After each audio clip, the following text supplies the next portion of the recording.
This is the TukTuk.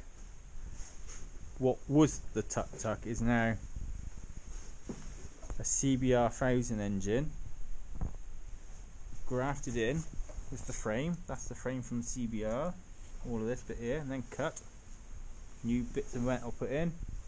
Exhaust needs a bit of settling onto this back axle, which is absolutely stunning back axle on it.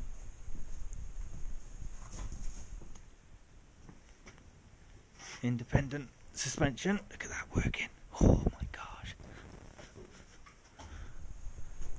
And it's remarkably small. Smaller than I thought it was going to be. Oh, we've got a seat coming on. Let me get that foam out of the way, Peter Pete. So. Oh. Oh dear. It's bigger than the. Well, I don't know. If we go back a bit, yeah, you're not far off it. Yeah, but I've got to see through the window that's down here.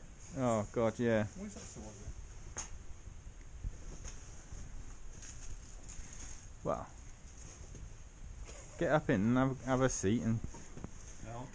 It's an F1 steering wheel. Formula 1 steering wheel. But this one only costs £1. Oh, she's comfy though. I don't know. You're in Yeah, there. you also go back a little bit more. Oh, can't quite get back, can it? Because you're on the roll bar. It's the bulk here. Yeah, you can't get your legs over. Well, it's just. You are, like you say, if you had one of those aluminium seats, it would be that much lower. And like a cut hole out for that top of the engine as well. Yeah. But yeah, keep it here, Pete. Just Yeah. you could just fathom it in the back for me to sit in with loads of straps on the bench seat.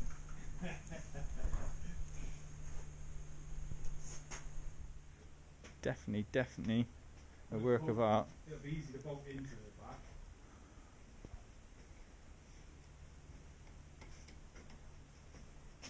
Yeah, it looks a bit big, doesn't it? Yeah.